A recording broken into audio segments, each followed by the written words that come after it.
عدالت فوراً خلا کی ڈگری تھما دیتی ہے. دیکھنے میں کیا لگتا ہے کس کے حقوق محفوظ ہیں؟ عورت کے. دیکھنے میں تو ایسا ہی ہو رہا ہے نا کہ پاورفل بنا دیا کورٹ نے عورت کو, فوراً کھٹاک سے خلا لیا. پہلے ایسا نہیں ہوتا تھا. خلا لے کے محترمہ نے کہیں شادی کر لی. اب بچیاں جب ذرا بڑی ہونا شروع ہوئی تو سوتیلے باپ کی نظریں اس پہ, بولو, گندی نظریں اس پہ پڑنا شروع ہو گئی. اپنا پرانا باپ ان بچیوں کو ایکسپٹ کر رہا ہے, نئے باپ کے پاس بچیاں محفوظ نہیں ہے. وہ تپا ہوا ہے کہ یہ تم لے کر گئی کیوں ہے بھائی؟ جب بچی تھی, چھوٹی تھی, دل بہلانے کا ذریعہ تھی تو لے گئی. اب ذمہ داریاں پڑی ہیں تو کس کے حوالے کر رہی ہے؟ میں نہیں لیتا. اب عورت ٹینشن میں ہے کہ ان بچیوں کو رشتے کہاں سے ہوں گے ان کے. یہ ایک کامن مسئلہ بن چکا ہے, ان کے رشتے کیسے ہوں گے. سوتیلے باپ دلچسپی نہیں لے رہے, گھر کے حالات خراب ہو رہے ہیں. ظاہر ہے اس کو وہ محبت تو نہیں ہو رہی نا جیسی اپنی بیٹیوں سے ہوتی ہے. ہر ایک کی نظریں ٹھیک تھوڑی ہوتی. یہ تو شہوت پرستی کا دور ہے. لوگ ساری رات انٹرنیٹ پر فحش فلمیں دیکھ رہے ہیں, تو صبح جب وہ ٹھرکی اٹھے گا, اس کی شہوت بھڑک چکی ہوگی, تو وہ تھوڑی فرق کرے گا محرم نا محرم کا. درندہ بنا رہا ہے آپ کو یا ہمارا میڈیا. فحش موویز, فحش فلمیں, فحش سین ٹک ٹاک پہ, یہ سب کچھ دیکھ دیکھ کے مرد کیا بن رہے ہیں؟ کیا پاک دامن مرد پیدا ہو رہے ہیں؟ اس سے کیا ہو گیا بھائی؟ درندے پیدا ہو رہے ہیں. وہ درندے پھر اپنی حرام خواہش, اپنے جذبات کہیں بھی نکالے گا. نقصان کس کو ہوگا اس سے؟ عورت کو ہوگا. تو میں تو پھر ان کو یہی کہتا ہوں, خواتین کو, آپ نے بچپن میں, یعنی بچپن جب بچیاں چھوٹی تھیں, شوہر سے اس کے اصل باپ سے چھین لیا, اور اب رشتوں کے مسائل کھڑے ہو گئے ہیں بچیوں کے لیے. خاندانی لوگ پھر کہاں پیغام بھیجتے ہیں, کہتے ہیں بھائی اس کا اوریجنل باپ دکھاؤ. اوریجنل نہیں ہے تو سوتیلا دکھاؤ. سوتیلا دلچسپی لے نہیں رہا. وہ اس کے لیے منہ سے بولتے ہوئے بھی ڈر لگتا ہے کہ اس کے لیے وہ انٹرٹینمنٹ کا ایک ذریعہ بن جاتی ہیں. میں مانتا ہوں سارے باپ ایسے نہیں ہوتے, لیکن ایسے باپ بھی ہوتے ہیں. میڈیا بنا رہا ہے, یہ جو مارکیٹ میں جو پروڈکٹ میڈیا لا رہا ہے نا مردوں کی, وہ ہوس کے مریض پیدا کر رہا ہے. کیونکہ ٹک ٹاک پہ, سوشل میڈیا پہ, ٹیلی ویژن چینل پہ جب اتنی بے حیائی مرد دیکھے گا تو مرد درندہ بنے گا, جانور بنے گا, جو بن رہا ہے. اور ڈاکٹروں نے لوگوں کو لگا دیا کہ وہ ہاتھ سے اپنی خواہش پوری کر لیا کریں تو اس سے جذبات کی تسکین ہو جائے گی. دنیا کا سب سے بڑا جھوٹ ہے یہ. اس سے تسکین نہیں ہوتی, اس سے شہوت بھڑکتی ہے, وقتی تسکین ہوتی ہے. جیسے چرس پینے سے 2 منٹ کا سکون ملتا ہے, اس کے بعد چرس کی طلب پہلے سے, بولو, زیادہ بڑھکے گی. جو حرام خوری سے, حرام کاری سے بچتے ہیں نا, نہ ہاتھ کا استعمال نہ زنا, ان کو اپنے اوپر زیادہ کنٹرول ہوتا ہے. اور جو ہاتھ کے ذریعے اپنی خواہش پوری کرتے ہیں وہ درندے بنتے چلے, ان کی بریکیں فیل ہو جاتی ہیں. افسوس اس پہ ہوتا ہے کہ ڈاکٹر اس چیز کو پروموٹ کر رہے ہیں آج کل کہ یہ کر لیا کرو, اس سے سکون ملے گا. یہ ایسا ہی ہے جیسے آپ کسی کو بولیں سگریٹ پی لیا کرو, اس سے کیا ملے گا؟ سکون ملے گا. یہ وقتی سکون ملے گا, اس کے بعد اس کی لت پڑنا شروع ہوگی. وہ زیادہ سکون میں جو یہ کام نہیں کرتا, تھوڑا سا ٹینشن ہوگی, اس کے بعد سکون میں آ جائے گا, عادت نہیں رہے گی اس کو. اور جو یہ کام کرتا ہے اس کا سکون برباد ہوتا ہے, اس کو بار بار کرنا ہے یہ کام, اور یہ کرنے کے بعد بھی اس کی شہوت پوری نہیں ہوتی, تسکین نہیں ہوتی, کیونکہ یہ نیچرل نہیں ہے. پھر جائے گا وہ کہیں, اس کو کوئی سین نظر آ گیا, کہیں عورت نظر آ گئی, پھر بھاگے گا اس کی طرف. وہ یہ جتنے بڑے بڑے زانی آپ کو نظر آ رہے ہیں نا, یہ سارے اس اسٹیپ سے ہو کے یہاں پہنچتے ہیں. پہلے یہ ہینڈ پریکٹس کرتے ہیں, اس کے بعد یہاں پہنچتے ہیں. اور جو پہلے اسٹیپ سے بچا رہتا ہے وہ آخری اسٹیپ سے بھی, بولو, بچا رہتا ہے. نہیں آئی میرا خیال ہے بات سمجھ میں؟ تو یہ میں اس لیے کہہ رہا ہوں کہ جب بھی ہم کوئی ایسی بات بتاتے ہیں نا, تو ڈاکٹروں نے اس کے نئے نئے علاج نکالے ہوئے ہیں کہ بھائی یہ اپنے ڈپریشن سے بچنے کے لیے ضروری ہے, یہ کر لیا کرو. اس سے ڈپریشن سے نکلو گے نہیں, ڈپریشن میں جاؤ گے. یہ ایسا ہی ہے جیسے ڈاکٹر کہتے ہیں ٹینشن ہو رہی ہے, کافی پی لو. کافی پینے سے ٹینشن کم تھوڑی ہوگی, بڑھے گی ٹینشن. وقتی طور پہ کم ہو جائے گی, اس کے بعد 2 کافی پہ آئے گا 24 گھنٹے میں, پھر 3 کافی. پھر ہم نے ایسے بھی دیکھے ہیں, ہر وقت ایسے لگتا ہے جیسے توے پہ بیٹھا ہوا ہے, اور ہر وقت چائے اور کافی کا کپ اس کے ہاتھ میں ہوتا ہے. 2 منٹ نہ ملے تو دماغ خراب ہونا شروع ہوتا ہے. نہیں یاری میرا خیال ہے بات سمجھ میں؟ تو یہ کیفین ہو گئی, نکوٹین ہو گئی, گٹکے ہو گئے آپ کے, اور چرس ہو گئی. صحیح ہے نا؟ یہ سب ایک ہی فیملی کی چیزیں ہیں. کہاں کسی میں کم نقصان ہے, کسی میں زیادہ. تو کبھی بھی ڈاکٹروں کے مشورے پر, آپ کو اللہ کا واسطہ دے رہا ہوں, ان چیزوں کو اپنی لائف کا حصہ مت بناؤ. یہ ٹینشن ختم کرنے کے لیے نہیں ہے, یہ ٹینشن بڑھانے کے لیے. اور اگر کرنا ہے تو صحت کا لیبل نہ لگاؤ. ہم بھی چائے پی لیتے ہیں دن میں 2 ٹائم پی لیتے ہیں, لیکن کوئی صحت کا لیبل نہیں لگاتے کہ بہت اچھا کام کر رہے ہیں, اس سے ٹینشن ختم ہو رہی ہے. بھائی پی اس لیے رہیں گے, اس کے پینے کی وجہ سے ٹینشن ہوتی ہے, پھر وہ ختم کرنے کے لیے پینی ہے. اگر عادت چھوٹ جائے تو پھر نہ ملنے سے کوئی ٹینشن بولو نہیں ہوگی. موسیٰ علیہ السلام اور خضر علیہ السلام کا واقعہ دیکھ لو نا. خضر علیہ السلام موسیٰ علیہ السلام کے ساتھ گئے ہیں, موسیٰ علیہ السلام اپنے خادم کے ساتھ خضر علیہ السلام سے ملنے گئے, لمبا سفر تھا. تو قرآن کیا کہتا ہے, آتینا غداءنا لقد لقینا من سفرنا ھذا نصبا. موسیٰ علیہ السلام نے اپنے خادم سے کہا کہ جاؤ کھانا لے آؤ دوپہر کا, ہم اس سفر میں ہمیں بہت شدید تھکاوٹ ہے. تو حضرت موسیٰ نے تو یہ نہیں کہا میں بہت تھکاوٹ ہوئی ہے تو کوئی چائے کا کوئی کافی کا ہے بھائی کوئی انتظام ہونا چاہیے. پیغمبروں کی زندگی کیسی ہوتی ہے, نیچر کے مطابق. تو اس کے بعد موسیٰ علیہ السلام نے کھانا کھایا اور جو تھکاوٹ ہوئی تھی ذہنی اسے دور کرنے کے لیے چٹان سے ٹیک لگا کر سو گئے. تو دماغی تھکاوٹ دماغی ٹینشن دور کرنے کے لیے اللہ نے گٹکے تمباکو اور پان اور سگریٹیں بولو نہیں رکھی. تھکاوٹ ہے ٹیک لگاؤ سو جاؤ, پھر وہاں سے اٹھے اور چلے آگے. تو اپنی زندگی کو نیچر پہ لے آؤ. تو یہ جو ہینڈ پریکٹس لڑکے کر رہے ہیں, ڈاکٹروں نے بہت سے, سارے ڈاکٹر نہیں کہتے یہ بات, ان کو ڈال دیا اس لائن پہ ڈپریشن ختم ہوگی. ابے بھائی ڈپریشن بڑھے گی, یہ عادت پڑے گی اس کو, پھر جو ہے نا پہلے تو تصوراتی دنیا میں یہ کام کرے گا, پھر اس کے بعد جا کے فوش فلمیں دیکھ کے یہ کام کرے گا, پھر اس کو مزید آگے کا اسٹیپ بھی چاہیے. پھر یہی ہوگا کہ جب شہوت مزید بھڑکے گی تو پھر بالآخر محرم نامحرم کا فرق بولو ختم ہوگا, درندہ بنے گا انسان. اس کا حل اسلام نے یہ بتایا, بالغ ہوتے ہی شادی کرو بس, اس کے علاوہ اور کوئی آپشن آپ کے پاس نہیں ہے. اگر نکاح نہیں کر پا رہے اپنے جذبات پہ کنٹرول کرو, کنٹرول کرنے سے کنٹرولنگ پاور بڑھے گی اور تھوڑے دنوں میں کنٹرول کرنے کی عادت پڑ جائے گی. غلط طریقے سے کسی ڈاکٹر کے مشورے پر الٹی سیدھی کام کرو گے تو کنٹرولنگ بریکیں فیل ہو جائیں گی, درندے بنو گے, ٹھرکی بنو گے, جیسے کہ بن رہے ہیں لوگ. نہیں یاری بات میرا خیال ہے. کسی بھی نوجوان کو بولو نا یہ کام چھوڑ دو, کہنے ڈاکٹر صاحب نے کہا ہے کہ اتنا ثواب ملتا ہے اس سے اتنی رکعت پڑھنے کا. اور خاص طور پہ یہ جو ٹین ایجر لڑکوں کی عمر ہے 13 سے لے کے 18 سال, اس میں تو آپ اپنی انرجی اگر زیادہ یوٹیلائز کریں اس سے تو آپ کے گروتھ پہ بڑا فرق پڑتا ہے. یہ کچھ چیزیں مشاہدے پر مبنی ہوتی ہیں, نظر آ رہا ہوتا ہے نا. خیر ہم کہاں کدھر کو نکل لیے. تو جو باتیں ضروری ہوتی ہیں وہ میں دعا کرتا ہوں کہ اللہ زبان سے کہلوا دے. وہ ہم بات کیا لے کے چل رہے تھے بھائی صاحب, قربانی. باقی یہ میں بتا دوں یہ جو ہاتھ چلانے کی لڑکوں کو عادت پڑ جاتی ہے یہ چھوٹتی بہت مشکل سے ہے. تو مایوس نہ ہو, کم از کم فضائل تو ذہن میں نہ رکھے نا کہ اس سے ہماری صحت اچھی ہو رہی ہے, ڈپریشن ختم ہو رہی ہے. جیسے میں چائے پیتا ہوں 2 کپ دن میں, لیکن میں اس کے فضائل نہیں سناتا, لوگوں کو عادت نہیں ڈالتا کہ چائے پیا کریں. ہمیں پتا بس چائے چھوڑ دی تھی ہم نے, 2 سال تک چھوڑے رکھی ہے. اس کے بعد پھر جس مجلس میں جا رہے ہیں چائے, جس مجلس میں جا رہے ہیں چائے, جس مجلس میں جا رہے ہیں چائے. منع کرو تو پھر آئس کریم اٹھا کے لے آتا ہے. اب اتنا بڑا لسی کا گلاس کون پیے گا, لسی اٹھا کے لے. ہم نے کہا یار وہ کیا تھا, وہ صحیح تھی, اس کا نقصان اتنا نہیں ہے. چائے تو سب سے کم درجے کی ہے نا, اس سے اوپر کافی ہے, اس سے اوپر چرس ہے. تو یہ سارے ایک ہی فیملی کی چیزیں ہیں یہ ساری کی ساری. کیونکہ بہت سارے جم ٹرینر لوگوں کو کافی بلیک کافی پیا کریں, بلیک کافی پیا کریں, جگر ہو سکتا ہے جگر وگر ٹھیک ہو جاتا ہوں, میں کوئی جگر کا اسپیشلسٹ نہیں ہوں, فیٹ ویٹ ختم ہو جاتا ہوں, لیکن دماغ کو کیا ہوتا ہے آپ کے مصنوعی سکون ملتا ہے. یہ سب سے بڑا سائیڈ افیکٹ ہے. دماغ کے ساتھ مت کھیلو میرے بھائی, دماغ کو سکون دینے کے لیے سو جاؤ, سو کے اٹھو, جاگنگ کرو, تفریح کرو. اس کے علاوہ دماغ کو سکون دینے کا کوئی آرٹیفیشل طریقہ اختیار مت کرو. میڈیکل سائنس ہر چیز میں کوئی حتمی نہیں ہوتی, بہت سی چیزوں میں حتمی ہوتی ہے, لیکن بہت سی چیزوں میں وہ کوئی حتمی نہیں ہوتی. کل اس کی رائے چینج ہو جائے گی.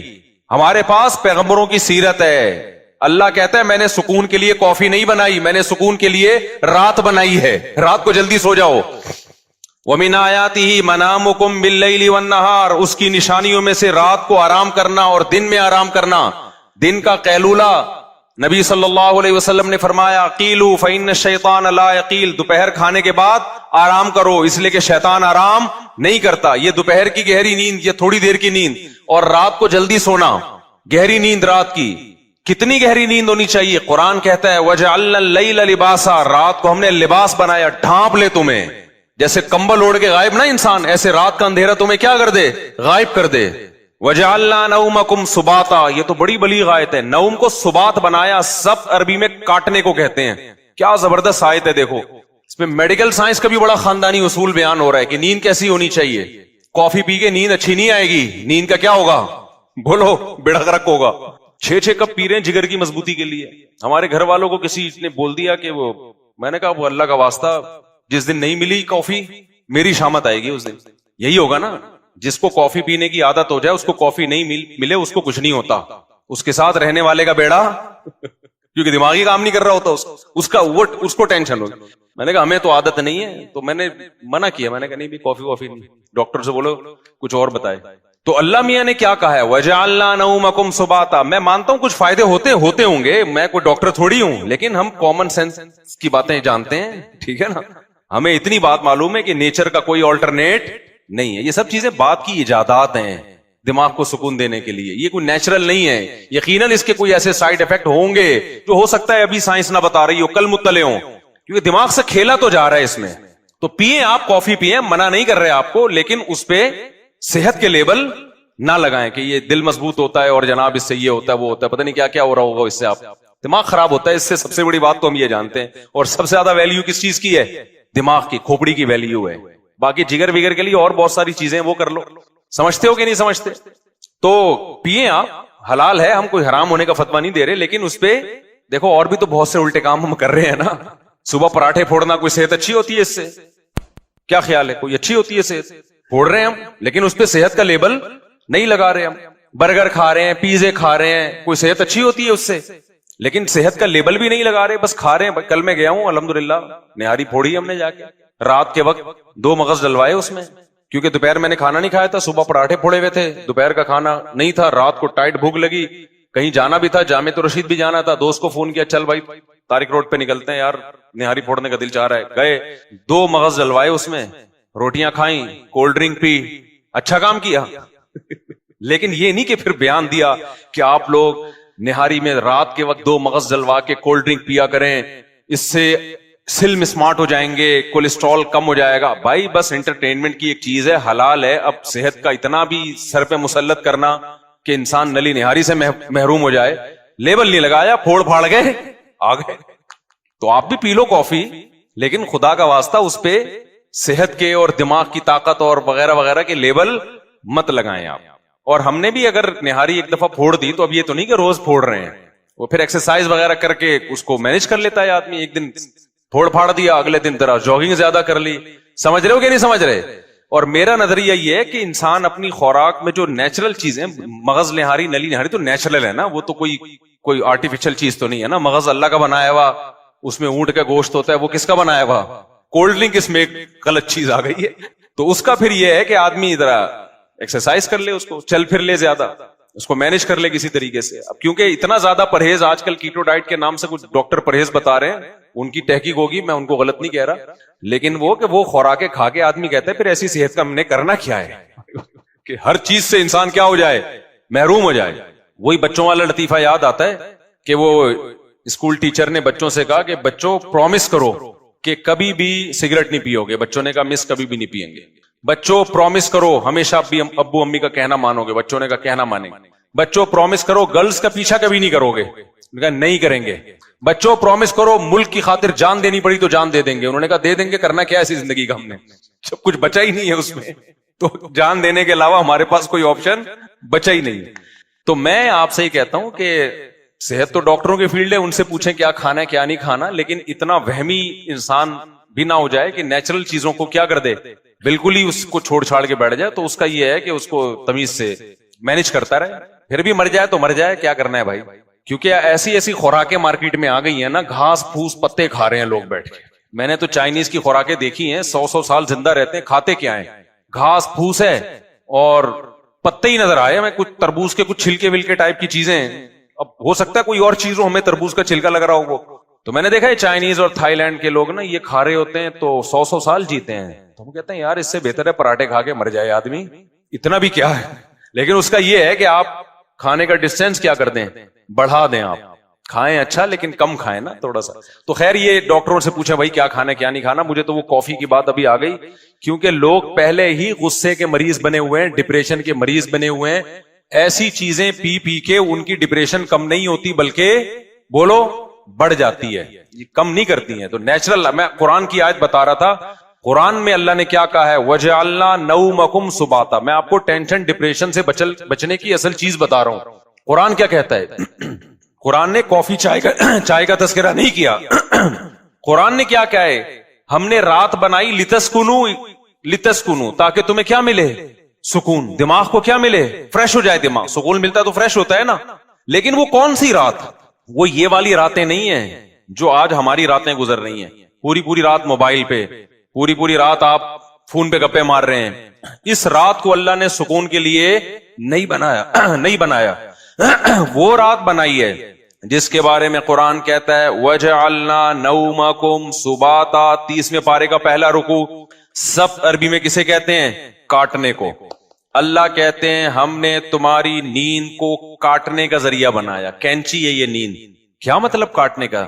آپ کا جو اس دنیا سے کنیکشن ہے نا, جو تاریں گئی ہیں جہاں سے اس دنیا کے سگنل آپ کے دماغ میں آ رہے ہیں, نیند ان سگنل کو کیا کر دیتی ہے, اس تاروں کو کیا کر دیتی ہے, کاٹ دیتی ہے. دیکھو ایک آسان مثال سے بات سمجھاتا ہوں. انسان کے جسم کے ہر پارٹ کو آرام چاہیے کہ نہیں چاہیے؟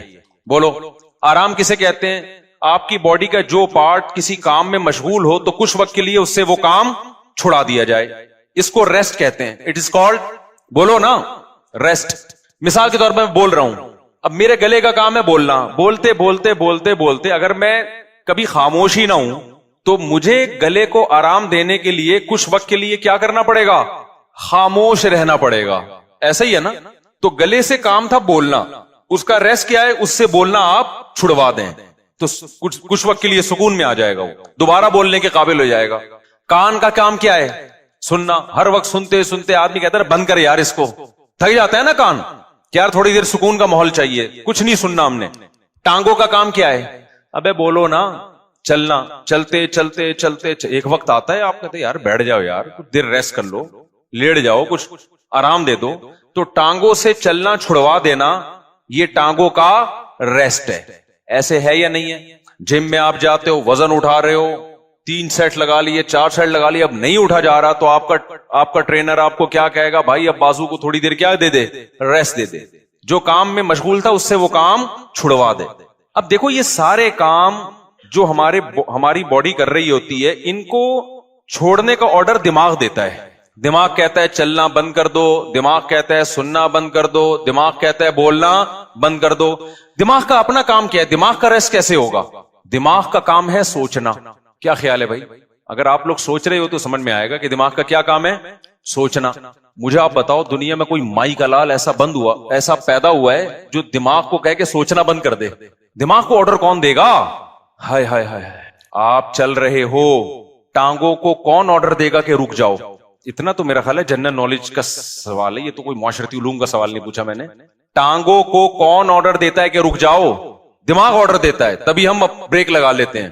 میں بول رہا ہوں بولتے تھک گیا تو میرے گلے کو کون آرڈر دے گا کہ رک جاؤ؟ دماغ آرڈر دے گا. اس سے پتا چلتا ہے آرڈر دینے والا ہمیشہ اس سے سپیریئر ہوتا ہے. آپ کی باڈی کا جو پارٹ ہے نا, کوئی بھی پارٹ, اس کو آرڈر دے گا بادشاہ. وہ کون ہے؟ وہ دماغ ہے. پھر یہ اس کی بات مانے گا, رک جائے گا. کیونکہ ہمارے ٹانگوں کے پاس سوچنے کے لیے دماغ نہیں ہے, وہ خود نہیں رکیں گی, ان کو آرڈر اوپر سے آئے گا. لیکن دماغ کو آرڈر کون دے گا کہ سوچنا بند کر دے؟ نہیں ہے یہ بات, دماغ آرڈر نہیں دے سکتا. دماغ کے لیے کوئی اوپر کی چیز ہو جو دماغ کو آرڈر دے کہ سوچنا بند کر دے. کیونکہ دماغ جب اپنے آپ کو آرڈر دے گا کہ سوچنا بند کر دے تو اس کے لیے دماغ سوچے گا, تو سوچنے کا عمل کم نہیں ہوگا بلکہ سوچنے کا عمل بڑھ جائے گا. ابے کیسے سمجھاؤں, مجھے بتاؤ یار. کامن سینس کی بات کر رہا ہوں یا نہیں کر رہا؟ کافی پی کے آئے ہیں کہ نہیں آئے ہیں, مجھے یہ بات بتاؤ. اگر کافی کی عادت نہیں ہے نا, پھر بغیر پیے بھی دماغ فریش ہوگا. اگر عادت پڑ چکی ہے تو ایک ایک کپ آپ کو پلانا پڑے گا, اس کے بغیر کھوپڑی میں بات نہیں آئے گی. یہ نقصان ہے کافی کا. پھر بھی ہم کہتے ہیں پی لو, ہمیں بھی کبھی دماغ کھوپڑی کام نہیں کر رہی ہوتی, 2 چسکے ہم بھی لگا لیتے ہیں. ٹھیک ہے, پیدا تو اسی سوسائٹی میں ہوئے نا, فضائل نہیں بیان کرتے ہم. اچھا خیر, تو اب دماغ کا کام کیا ہے؟ دماغ کو سکون ایسے ملے گا سوچنا چھوڑ دے. اب آپ کیا کرو گے؟ اب آپ بیٹھ گئے, ٹانگوں کو آرڈر دیا رک جاؤ, ٹانگیں رک گئیں. کمر تھک گئی ہے بیٹھے بیٹھے, کمر کو آرڈر دیا بھائی لیٹ جا, لیٹ گئے بھائی. اب دماغ تھک گیا آپ کا, اب آپ دماغ کو آرڈر دے رہے ہو سوچنا بند کر دے. دماغ کا باپ بھی سوچنا بند نہیں کرے گا بلکہ اور سوچے گا. تبھی تو اوور تھنکنگ کی ایک بیماری ہے نا. لوگ کہتے ہیں ہم جب سونے کے لیے لیٹتے ہیں تو اس وقت تو بالکل ہی نیند اڑ جاتی ہے ہماری. ویسے چلتے پھرتے رہیں گے نیند آئے گی, بیٹھے ہوئے نیند آ رہی ہے, سونے کے لیے لیٹے اور نیند کے علاوہ اب سب کچھ آنا شروع, کیونکہ دماغ اب نیند کے بارے میں سوچنا شروع کر دیتا ہے کہ سو تو نہیں سویا, صبح دیر ہو جائے گی, دماغ خراب ہوگا, یہ ہوگا. اس سے نیند آنے کے بجائے کیا ہوتی ہے, اس ٹینشن سے نیند اور اڑتی ہے. سمجھ میں آ رہی ہے بات؟ تو اس کا حل اللہ نے کیا رکھا ہے؟ اللہ نے کہا یہ تمہارے بس میں نہیں ہے کہ تم سو جاؤ, کیونکہ تمہارے پاس جو سب سے پاورفل پارٹ ہے نا وہ دماغ ہے. اس دماغ کے کنٹرول میں نے تمہارے سارے پارٹ دے دیے ہیں. دماغ کس کے کنٹرول میں ہے؟ وہ میرے کنٹرول میں ہے. وہ کسی کا باپ بھی نہیں سلا سکتا جب تک میں نہیں چاہوں گا. لہذا تم نے کیا کرنا ہے, سونے کے اسباب اختیار کرنے ہیں. سونا تمہارے بس میں نہیں ہے. اسباب کے بتی بجھا دی, لیٹ گئے, سکون کا ماحول ہو گیا, پنکھا چلا دیا, یا نیند کی گولی کھا لی, بہت زیادہ ہو گیا تو یہی ہوگا نا. تو اس سے نیند کی گولی بھی آپ کو یاد رکھو سلاتی نہیں ہے. وہ کیا کرتی ہے, آپ کے جو پٹھے ہیں ان کو ریلیکس کر دے گی, خیالات کو مجتمع کر دے گی. نیند ڈاکٹر کہتے ہیں کہ نیند خود سے آتی ہے انسان کو, کوئی دوا نہیں لاتی نیند. دوا یہی ہے کہ وہ اسباب پیدا کر دیتی ہے, اس کے سکون کے اسباب پیدا کر دیتی ہے. لیکن دوا ڈائریکٹ نیند لانے والی اب تک کوئی دوا میری معلومات کے مطابق ایجاد نہیں ہوئی, جو ڈاکٹر کہتے ہیں. تو اب کیا ہوتا ہے, اب اللہ تعالیٰ بیچ میں آتے ہیں. اللہ تعالیٰ کہتے ہیں وَجَعَلْنَا نَوْمَكُمْ سُبَاتًا, تم اسباب اختیار کرتے ہو, لیٹ جاتے ہو. ہم کیا کرتے ہیں, تمہاری نیند ایک کینچی لے کر آتے ہیں ہم, کیونکہ ہم جو سوچنا بند نہیں کر رہے نا, وجہ اس کی کہ ہمارے دماغ کا اس دنیا سے کنیکشن ہے. یہ کنیکشن جب تک ختم نہیں ہوگا اس وقت تک آپ سوچنا بند نہیں کر سکتے. آپ جب سونے کے لیے لیٹے, دن بھر کے خیالات ہیں, ابے یہ آیا تھا, یہ ہوا تھا, دوسری شادی, تیسری شادی, میرے بیان کسی نے سنے ہو, ٹھیک ہے نا, شادی نہیں ہو رہی یا ہو گئی ہے تو مصیبت. میرے جس نے بھی بیان سنے ٹینشن میں, وہ بھی ٹینشن میں جس کی نہیں ہو رہی, اور جس کی ہو گئی ہے وہ اس سے بڑی ٹینشن میں کہ یار یہ میں کیا کر بیٹھا ہوں. تو ٹینشنوں میں اور یہ اور وغیرہ وغیرہ 20 قسم کے آپ نکالتے چلے جاؤ دماغ سے. نہیں, اللہ کہتے ہیں میری قدرت کام کرتی ہے. میں کیا کرتا ہوں, اس کے جو لنک ہے نا, جتنے جہاں سے لیڈ آ رہی ہے اس کو, یہ دنیا سے آ رہی ہے نا, یہاں سے اس کے دماغ کا میں کنیکشن کیا کر دیتا ہوں, ساری تاریں, پاور ہی ختم ہو گئی. ارے میرے بھائی, بچہ کمپیوٹر پہ بیٹھا ہو, ہل کے نہ دے رہا ہو, پولیس بلا لی, بیٹا ہٹ جا یہاں سے, نہیں ہل رہا ہو, تو آخری حل آپ کے پاس کیا ہے, وہاں سے پاور کھینچ دو, پاور ہی نکال دو, ایسی کی تار ہی کاٹ دو بیچ میں سے. اب چلے گا, اب پہیہ لگا کے تو چلے گا, ویسے نہیں چلے گا کمپیوٹر. واللہ میاں بھی کہتے ہیں وَجَعَلْنَا نَوْمَكُمْ سُبَاتًا, ہم نے تمہاری نیند کو دماغ اور اس دنیا کے کنیکشن کا کاٹنے والا, یہ نیند ایک کینچی ہے جو کیا کرتی ہے, تمہارے دماغ کا اس دنیا سے کنیکشن ختم. اصل بات جو میں بتانا چاہ رہا تھا, اللہ قرآن میں کیا کہتا ہے کہ تمہیں سکون دماغ کو اس وقت ملے گا جب کافی پیو گے, نہ چائے پینے سے, نہ چرس پینے سے, ہیروئن پینے سے, نہ دماغ کے سکون کے لیے اللہ نے نیند بنائی ہے. اور وہ والی نیند جو تمہارا اس دنیا سے کنیکشن ختم کر دے. کیونکہ ہم نے بہت سے لوگوں کو دیکھا ہے سو رہے ہوتے لیکن سب پتا ہوتا ہے کہ کیا ہو رہا ہے, اس کا مطلب ان کی نیند نہیں ہوتی ہے. گھوڑے بیچ کے سونے والی نیند کا اللہ ذکر کر رہا ہے قرآن میں. آپ دیکھ لو نا آج کل جو نیندیں ہو رہی ہیں, سو رہے ہیں اور سب سن بھی رہے ہیں کہ ہو کیا رہا ہے, بیگم کیا باتیں کر رہی ہے, کس کی غیبتیں کر رہی ہے, گھر میں ساس کتنے دن سے آگے ٹھہری ہوئی ہے, جا کیوں نہیں رہی ہے, مہنگائی بڑھ رہی ہے, اسٹیبلشمنٹ نے یہ کیا کر دیا اور فلانے نے یہ کیا کر دیا, اور مہنگائی کو یہ کیوں ہو گیا, وغیرہ وغیرہ 20 قسم کے مسائل, اور سو بھی رہا ہے. ذرا سی بات کرو تو کہتا ہے کیا, اچھا سوتے سوتے بتا رہا ہوتا ہے چپ ہو جاؤ میں سو رہا ہوں. ابے تجھے پتا کیسے چلا کر تو سو رہا ہے بھائی, کہتا ہے چپ ہو جاؤ میں کیا کر رہا ہوں, سو رہا ہوں. میں ایک دفعہ سو رہا تھا, گھر والوں نے مجھے اٹھایا کہ دروازے پہ کوئی ہے, تو میں نے کہا مجھے اٹھایا کیوں, کیا نیند خراب نہ ہو جائے نا. میں نے کہا نیند تو ہو گئی خراب, نیند تو ہو گئی خراب. تو گھوڑے بیچ کے سونا, غرق ہو کے سونا, بے ہوش ہو کے سونا, یہ والا سونا کون سا سونا ہے جس کو اللہ نعمت قرار دے رہا ہے اور جو دماغی سکون کا ذریعہ ہے. آج کل یہ والا سونا مارکیٹ سے شارٹ. کیوں شارٹ ہے, اس میں ہمارے اپنے گناہ بھی ہیں. اب یہ میرا ٹاپک نہیں ہے لیکن غصے پر کچھ 2 ہفتے سے بیان چل رہا تھا نا, تو اس کو بھی لگا دیتا ہوں اسی کے ساتھ. میں نے بتایا تھا نا آج کل جو ہر آدمی توے پہ بیٹھا ہوتا ہے نا غصے میں, اس کی ایک بہت بڑی وجہ کیا ہے, نیند پوری نہ ہونا. لوگ کہتے ہیں ہم تو 7-7 گھنٹے سو رہے ہیں. بھائی آپ سو تھوڑی رہے ہیں, 7-7 گھنٹے آپ سونے کی کوشش میں لگے ہوئے ہیں.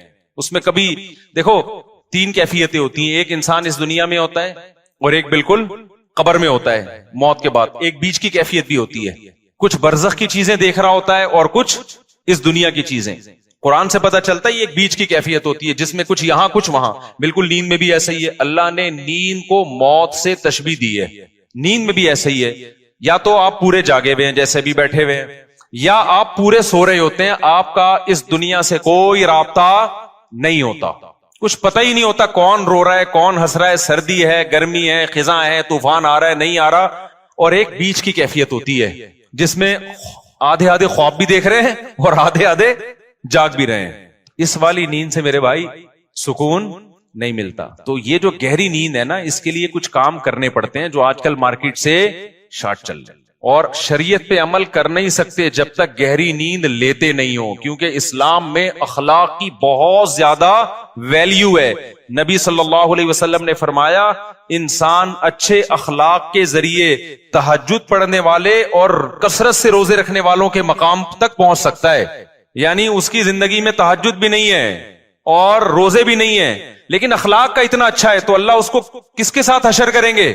تہجد گزاروں کے ساتھ. اور حدیث میں آتا ہے کہ ایک تہجد گزار اور کثرت سے روزے رکھنے والا برے اخلاق کے ذریعے جہنم کا ایندھن بن سکتا ہے. حدیث کا مفہوم ہے. کیوں؟ بد اخلاقی کی وجہ سے کبھی بیوی سے لڑے گا، کبھی پڑوسیوں سے لڑے گا، کبھی کمیٹی سے لڑے گا، کبھی امام سے لڑے گا، کبھی مؤذن سے لڑے گا، کبھی اسے پٹا، کبھی گاڑی تھوڑی سی آگے آگے اس کو اٹھا کے ٹھوک دیا. ٹھیک ہے نا؟ تو ساری نیکیاں اس کی کیا ہو رہی ہیں؟ ضائع. کیونکہ ہمیں حدیث سے پتا چلتا ہے کہ جو شخص لوگوں پہ ظلم کرتا ہے قیامت کے دن اللہ بدلہ ایسے لیں گے کہ اس کی نیکیاں اٹھا کے اس کے پلڑے میں ڈالنا شروع کریں گے. حتیٰ کہ ایک گالی بھی ناحق دی نا کسی کو تو اس کے بدلے میں بھی اس کی نیکی کہاں جا رہی ہے؟ وہاں جا رہی ہے. اور جب اس کی نیکیاں ختم ہو جائیں گی تو اللہ پھر کیا کریں گے؟ جس نے ظلم کیا ہوگا بد اخلاقی کی ہوگی اس کے گناہ اس کو دینا شروع کر دیں گے. میں سمجھا پا رہا ہوں اپنی بات؟ تو اس سے پتا چلتا ہے بد اخلاقی بدتمیزی ہر وقت جلے کٹے رہنا نیگیٹو سوچ رکھنا یہ چیزیں اچھے اعمال کے باوجود انسان کو جہنم کا ایندھن بنا دیتی ہیں. اور خوش اخلاقی کے لیے جو میڈیکلی جو ہمارے لیے سب سے زیادہ امپورٹنٹ چیز ہے وہ کیا ہے؟ وہ گہری نیند. تو یہ ہمارے مذہب کا حصہ ہوئی کہ نہیں ہوئی ہے؟ اتنی زیادہ حدیث میں اہمیت ہے نیند کی کہ ایک صحابی آئے انہوں نے عرض کیا کہ یا رسول اللہ میں ساری رات تہجد پڑھوں گا کیونکہ اللہ نے آپ کی تو ساری خطائیں معاف کر دی، آپ تو رات کو آرام بھی کرتے ہیں، میں ساری رات تہجد پڑھوں گا سوؤں گا نہیں. آپ نے فرمایا مر رغب عن سنتی فلیس منی، جو میرے طریقے سے اعراض کرے گا وہ مجھ میں سے نہیں ہے، کیونکہ اصلی و ارقد، میں تو نماز بھی پڑھتا ہوں اور آرام بھی کرتا ہوں. نبی کو معلوم تھا یہ ساری رات تہجد پڑھیں گے نیند پوری نہیں ہوگی، تو پھر آگے نتیجہ کیا نکلے گا؟ آگے نتیجہ یہ نکلے گا کہ وہ تہجد بد اخلاقی کے ذریعے ضائع کریں گے. یہ سمجھتے ہو بات کو؟ تو میں جو نیند اتنا کر رہا ہوں نا، کوئی میڈیکل سائنس کا شعبہ ہی، لیکن میں اس کو اس لیے بیان کر رہا ہوں کہ اس کا مذہب سے بھائی بہت گہرا تعلق ہے. اصلی و ارقد حدیث میں آتا ہے میں تو نماز بھی پڑھتا ہوں اور آرام بھی کرتا ہوں. تم کون ہو بھائی جو نماز ہی پڑھتے رہتے ہو آرام نہیں کرو گے رات کو؟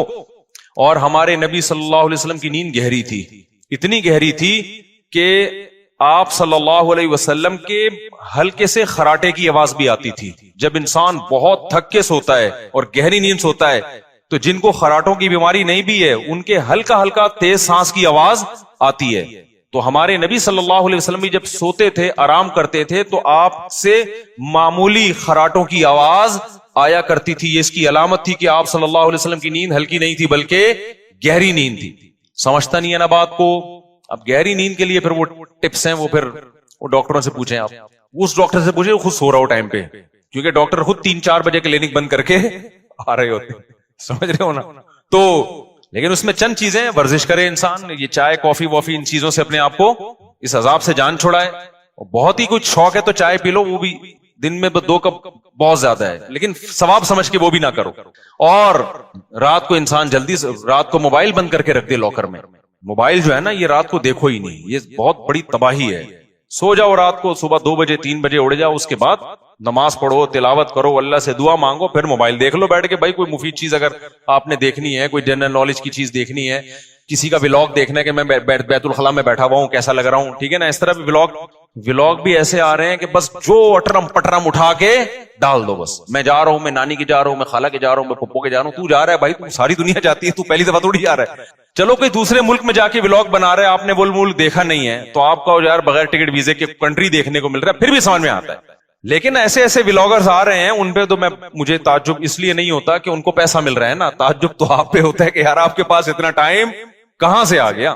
اور یہ بھی ایک بڑی بےغیرتی کی بات ہے, جس کا ولاگنگ کا چینل نہیں چل رہا نا, اپنی خوبصورت بیوی کو ادھورے لباس میں وہ لے آتا ہے. یار دیکھو, غیرت پہلے ہے, پیسہ بولو بعد میں. میں نہیں کہہ رہا کہ جو بھی عورت کو لے کر آ رہا ہے وہ گندی سوچ کا ہے, بری سوچ کا ہے, میں کسی پہ الزام نہیں لگا رہا, لیکن آپ کی بیوی اٹریکٹیو ہے, خوبصورت ہے, جوان ہے, اور ادھورے کپڑے میں آپ اس کو لا رہے ہیں, تو اس میں تو میرا خیال ہے کوئی دو رائے نہیں ہو سکتی کہ آپ کی نیت کیا ہے. یہ ایسے لوگ ہیں, اگر یہ بیگم کو نکال دیں تو ان کے چینل دھڑام سے نیچے. اور یہ ٹھرکی عوام, انٹرنیٹ پر اتنا فحش مواد پڑا ہوا ہے, اس کو دیکھنے کے بجائے کہیں بھی ان کو کوئی چاہیے کہ اپنی بیگم کے ساتھ آ رہا ہو. بھائی وہ جو مواد ٹھرکیوں کے لیے رکھا ہے وہ بھی غلط ہے, لیکن جب اتنا ہے تو پھر چل کیسے رہے ہیں یہ ٹھرکی چیزیں. اس سے پتا چلتا ہے کہ قوم کی ٹھرک اتنے عروج پہ پہنچی ہوئی ہے کہ سب کچھ دیکھنے کے بعد بھی جب ان کو پتا چلتا ہے فلاں کی بیوی آئی ہوئی ہے, دیکھو اس کو لازمی, یہ ٹھرک کی سپرلیٹو ڈگری ہے. بھائی مسئلہ یہ ہے نا کہ نہیں چل رہا تو اپنی بیگم, خوبصورت سی بیگم ادھورے کپڑوں میں لے آئی, تو سوال پیدا ہوتا ہے بھائی جس نے ادھورے کپڑوں میں عورت دیکھنی ہے وہ فلمیں دیکھ لے گا جا کے, وہ ناچ گانے والی عورتیں دیکھ لے گا, تو وہ آپ کی بیگم کو کیوں دیکھے گا؟ لیکن نہیں, وہ بھی دیکھے گا. تو یہ ٹھرک, آپ یو کے سے آئے, آپ کو یہاں کا اندازہ ابھی نہیں ہے. یہ لندن چھوڑ کے پاکستان آ گئے, کہہ رہے بہت اچھا ملک ہے, یقیناً بہت اچھا ملک ہے بھائی, ان لوگوں سے ہم پھر بھی بہت اچھے ہیں. ان میں یہ چھچور پنا اس لیے نہیں ہے کہ وہ اس سے بڑی چیزوں کے عادی ہو چکے ہیں. ہمارے یہاں کے نائٹ کلب ولب نہیں ہے, تو یہ بےچارے کسی کی بیوی ادھورے کپڑوں میں دیکھ کے تھوڑا سا کیا ہو جاتے ہیں, خوش ہو جاتے ہیں. ان سے آپ کمپیئر نہیں کر سکتے, کیونکہ یہ نا بہت سے لوگ کہتے ہیں پاکستان میں فحش فلمیں سب سے زیادہ دیکھی جاتی ہیں. غلط ہے, نہیں دیکھنا چاہیے, لیکن اس کا یہ مطلب نہیں کہ وہ ہم سے اچھے ہیں. بناتے کون ہیں یہ فلمیں؟ وہ لوگ بناتے ہیں, تو بنانے والا زیادہ برا ہے. سمجھ رہے ہو, جس میں جو بالکل ہی حیا لیس ہو جائے. زنا غلط کام ہے, ہم چاہتے ہیں عادت چھوٹ جائے, چھوٹ نہیں رہی ہے. تو یہ دوسرا طبقہ ہے جو برائی کو برائی سمجھ کے کر رہا ہے, اس پہ خوش. بولو یار, سب میرا بھی تو گلا ہے نا, میں بھی تو گھنٹے سے چیخ رہا ہوں, اور ابھی میرا ایک اور بیان بھی آگے جا, تو جب میں چیخ رہا ہوں تو تھوڑا سا آپ بھی چیخ لو. گھر میں جا کے جیسے بات کرتے ہو نا بیوی سے, ایسے یہاں بیٹھ کے چیخا کرو بیٹھ کے. تو دو قسم کے گناہ ہیں, گناہ گار لوگ ہیں. ایک ہیں جو ان گناہوں میں مست ہیں, مذاق اڑاتے ہیں, بھائی مولویوں نے پابندی ہے, بھائی یہ کچھ تو اور بےہودہ الزامات لگا رہے ہوتے ہیں. دوسرا وہ گناہ گار ہے جو گناہ کر رہا ہے لیکن اس کو احساس ہے کہ یہ اچھا کام, بولو نہیں, اس کو احساس ہے کہ میں غلط کر رہا ہوں, اور اس احساس اتنا کہ وہ چاہتا ہے کہ میں چھوڑ دوں, وہ چاہتا ہے کہ میں چھوڑ دوں. تو اس کے لیے بھی اللہ کی طرف سے رحمت ہے کہ جو چاہتا ہے نا, چاہنے میں سیریس ہو, وہ ٹوپی ڈرامے والا چاہنا نہ ہو. ایک چاہنا یہ ہوتا ہے کہ میں پہلے اچھی طرح گناہ کر لوں, جب 55 سال کا ہو جاؤں گا تو چھوڑ دوں گا میں. جب دانت ہی نہیں بچیں گے تو بادام کھانے سے توبہ کی تجھے ضرورت کیا ہے؟ بھائی گناہ سے توبہ اس وقت ہے جب گناہ کا جذبہ ہو. 55-60 میں تو کیا کرے گا تو, کیا تیر مار لے گا؟ تو یہ جو گناہ کی ہماری قسم ہے نا کہ چاہتا ہے مگر پھر بھی ہو رہا ہے, اگر یہ چاہتا ہے تو دیکھو اس کو چھوڑنے کے کچھ نسخے ہیں, وہ نسخے اختیار کرنے پڑیں گے. اگر کر رہے ہو اس کا مطلب واقعی چاہتے ہو. اور یہ میں مانتا ہوں کہ بعض گناہوں کی لت پڑ جاتی ہے, وہ ایک دم سے نہیں چھوٹتے, توبہ کر کے بھی بعض دفعہ ہو جاتے ہیں وہ گناہ. لیکن جو اولو العزم لوگ ہیں نا, وہ ایک دفعہ توبہ کرتے ہیں اور ایسا اپنی زندگی سے اس کو نکالتے ہیں کہ دوبارہ اس کی طرف کبھی نہیں لوٹ. ایسے مضبوط لوگ بھی ہیں, لیکن ایسے بھی بیکار لوگ بھی ہیں. ادھر توبہ کی پھر ہو گیا, پھر توبہ کی پھر ہو گیا, پھر توبہ کی پھر گناہ ہو گیا, پھر توبہ کی. تو ایسے لوگ 2 بلکہ 3 کام پابندی سے کریں. 3 کام جو چاہتے ہیں, جو نہیں چاہتے ان کا تو اللہ میاں نے بتا دیا کہ تمہارا تو بیڑا غرق ہونے والا ہے. لیکن جو چاہتے ہیں نا, انہوں نے 3 کام کرنے ہیں. یہ 3 کام کریں گے تو یہ اس کی علامت ہے کہ واقعی یہ چاہتے ہیں. ایک آدمی ڈاکٹر کے پاس جائے کہ میں سگریٹ چھوڑنا چاہتا ہوں لیکن لت پڑ گئی ہے, جب نہیں ملتی تو جسم ایسے ہوتا ہے, تو ڈاکٹر اس کو طریقے بتائے گا نا. ڈاکٹر کے پاس گیا بھی اس لیے کہ واقعی چاہتا ہے یہ. اب توبہ تو کر لی, لیکن جب سگریٹ کی طلب ہوگی تو دل چاہے گا نا, تو جسم ٹوٹے گا. تو ایسے ہی بعض گناہ ایسے ہیں جن کی باڈی کو عادت پڑ جاتی ہے. ہینڈ پریکٹس ہو گیا, انٹرنیٹ پر فحش فلمیں دیکھنا, شراب, زنا, اس کی عادت کس کو پڑ جاتی ہے؟ باڈی کو. باڈی چاہتی ہے کہ یہ ہو. اصل علاج تو یہ کہ چھوڑ دو. جب چھوڑو گے تھوڑے دنوں میں باڈی چاہنا بولو ختم, کیونکہ عادت بھی تو آپ نے کر کر کے ڈالی ہے نا, تو چھوڑ چھوڑ کے چھوٹ جائے گی.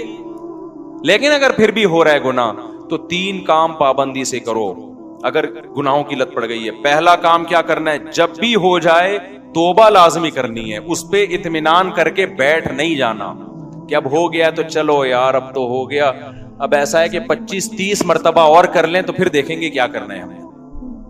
سمجھ میں آ رہی ہے بات کہ نہیں آ رہی؟ ہو گیا تو فوراً کیا کرنا ہے, اے اللہ دل سے معافی مانگو, مجھے معاف کر دے, میں تجھ سے معاہدہ کرتا ہوں کہ آئندہ یہ جرم نہیں کروں گا. پہلا کام تو یہ فوراً کرے وہ. دوسرا کام کیا کرنا ہے, فوراً کوئی جرمانہ یا کوئی سزا دے اپنے آپ کو. اپنے آپ کو بغیر سزا کے چھوڑنا نہیں ہے کہ آپ نے کر لیا تو چلو ہو جاتا ہے, آخر انسان ہے. نہیں ہوتا بھائی, انسان ہے تو پھر ٹھگائی بھی انسانوں کی لگتی ہے.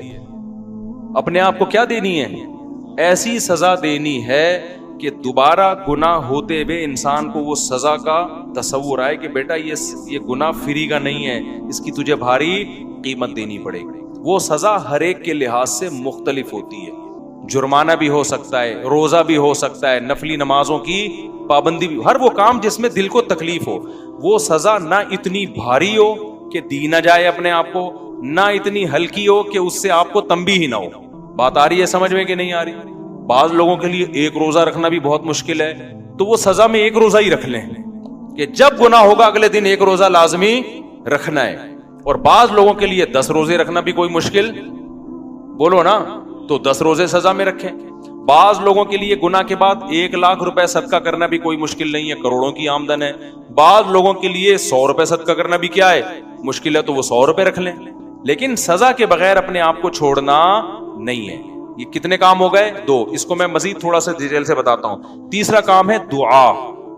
دعائیں نہیں چھوڑو, خوب اللہ سے گڑ گڑا کے مانگو اور مانگتے رہو, اللہ اس غلیظ پلید گناہ سے میری جان چھڑا دے. میں اقراری مجرم ہوں, باغی مجرم نہیں ہوں. میں ان لوگوں کی طرح نہیں ہوں جن کو جب آخرت سے ڈرایا جاتا ہے تو کہتے ہیں ہمیں کیا پتا قیامت ہے یا نہیں ہے. نہ میں مانتا ہوں ان الساعۃ لآتیۃ لا ریب فیہا, اے اللہ ایک دن قیامت آئے گی, تو مردوں کو زندہ کرے گا, اس گناہ پہ سزا دے گا, میں اقرار کرتا ہوں. تو اے اللہ مجھے تو اس گناہ سے بچنے کی توفیق دے دے, آسان کر دے میرے لیے اس گناہ سے بچنا. میں دعوے سے کہتا ہوں مانگتا رہے گا نا, انشاءاللہ یہ گناہ اس کی زندگی سے نکل جائے گا. بہت سے نوجوان آتے ہیں کہ ہم نے حج بھی کر لیا, ہم نے تبلیغ میں 4 مہینے بھی لگا لیے, پھر بھی گناہ نہیں چھوٹ رہا ہم سے. تو بھائی آپ کوشش میں لگے رہو گے, آہستہ آہستہ انشاءاللہ چھوٹ جائے. اگر کوشش نہیں کی نا, یہ 3 طریقے نہیں اختیار کیے, تو اس کا پتہ ہے نقصان کیا ہوگا. آج یہ گناہ کر رہے ہو نا, کل ایک قدم اس سے آگے ہوگا. یہ نہ سمجھو کہ آج یہ گناہ ہو رہا ہے تو یہاں یہ جو گورے ہومو سیکچولیٹی کو پھیلا رہے ہیں نا, کیوں زنا کر چکے ہیں یہ, اب آگے کی طرف جا رہے ہیں یہ, اور کل ان میں محرم سے زنا بھی پروموٹ کریں گے یہ, بہنوں سے. اور اللہ بچائے ایسے الفاظ لیتے ہوئے بھی ہمیں خدا کا سے ڈر لگتا ہے. یہ محرم رشتوں سے بھی زنا کو لیگل کریں گے کل, کیونکہ ان کے یہاں توبہ نہیں ہے. تو توبہ جب نہیں ہے تو ہر آنے والا دن برائی میں ایک اسٹیپ آگے ہوگا. تو یہ 3 کام جو گناہ کے عادی ہیں کریں گے کہ نہیں کریں گے؟ اس کا فائدہ کیا ہوگا؟ لوگ کہتے ہیں یار ہم تو توبہ بھی کرتے ہیں اور صدقہ بھی کر رہے ہیں, سزا بھی دے رہے ہیں, پھر بھی نہیں چھوٹ رہا. میں ان سے کہتا ہوں 2 کام تو ہو رہے ہیں نا. نمبر 1, اس سے زیادہ آگے کی طرف نہیں جا رہے. اگر یہ کام نہ کر رہے ہوتے تو پھر آگے جاتے, آگے تو اسٹاپ ہو گیا نا, اسی پہ بریک لگ گئی ہے. ایک فائدہ یہ ہوا.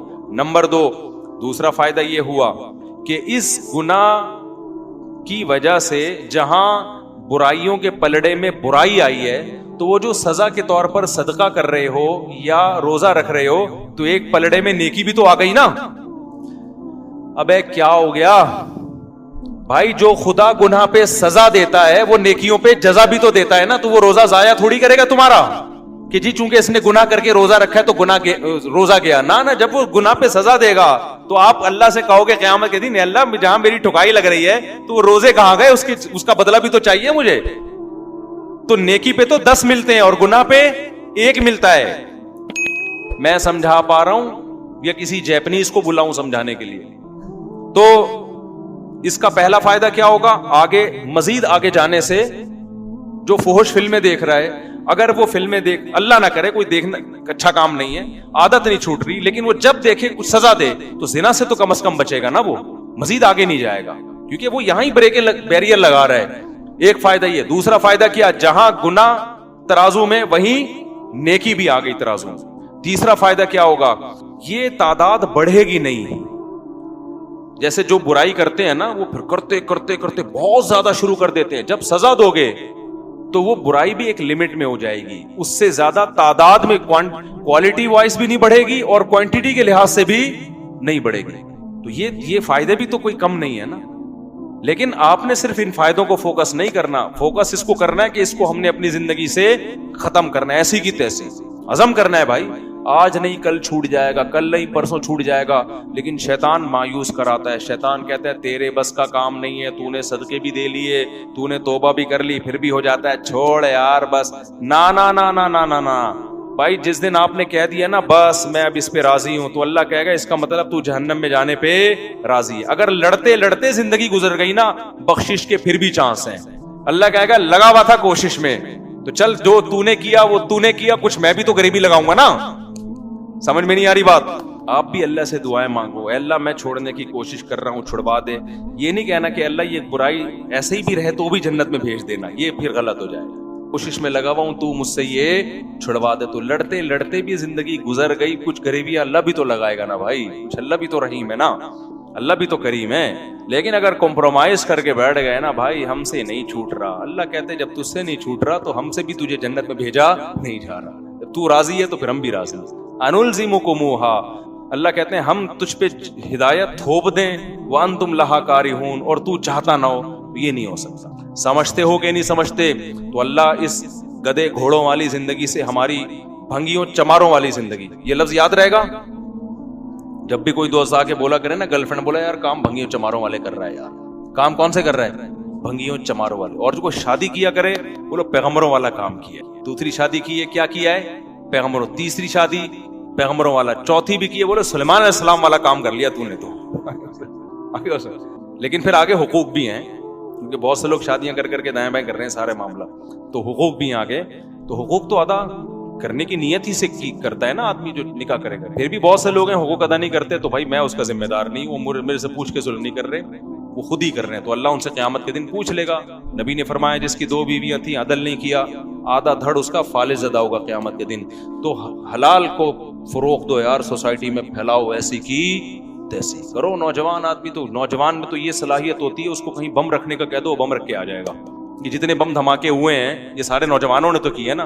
لیکن جب اس کو دوسری شادی کا بولو, یار کیسے یار سوسائٹی میں اس سے کہتا ہوں یار اگر کوئی تجھے برین واش کر کے بم رکھوا دیتا نا, تو برین واش ہو جاتا, حوروں کی لالچ میں بم رکھ کے آ جاتا. تو وہ ایک آدمی کو کسی نے حوروں کی لالچ دی کہ تو فلاں جگہ بم رکھ دے, مرے گا تو حوریں ملیں گی. ہوتا تھا نا, وہ برین واش کر دیتے ہیں غلط لوگ. تو اس نے کہا چلو شاید ویسے تو مل نہیں رہی, شاید ویسے مل جائے. اس نے بم رکھا, بم پھٹا, فدائی حملہ کروایا نا, تو بم پھٹا تو یہ مرا نہیں, بے ہوش ہو گیا. اب یہ سمجھ رہا ہے کہ میں مر گیا ہوں. تو جب ہسپتال میں گیا تو کالی کالی چڑیل جیسی نرسیں اس کے ارد گرد کھڑی ہوئی تھیں, اور پولیس والے بھی تھے, ان کو تو اریسٹ کرنا تھا اس کو. جیسی ہوش میں آئے تو جیسی اس کی آنکھ کھلی نا, ایک چڑیل کا ہاتھ پکڑ کے بولتا ہے باقی حوریں کدھر ہیں؟ باقی حوریں. یار تمہارے اندر اتنی ہمت ہے کہ تم حوروں کی لالچ میں پھٹ سکتے ہو, جو کہ غلط ہے, تو نکاح کیوں نہیں کر سکتے یار حلال کی طرف جانے کے لیے, تاکہ سوسائٹی میں نکاح کو پروموٹ. عورتیں بھی زنا سے بچیں گی, اس سے لڑکیاں بھی بچیں گی زنا سے, وہ ان کے بھی بیڑا غرق ہو رہا ہے عورتوں کا.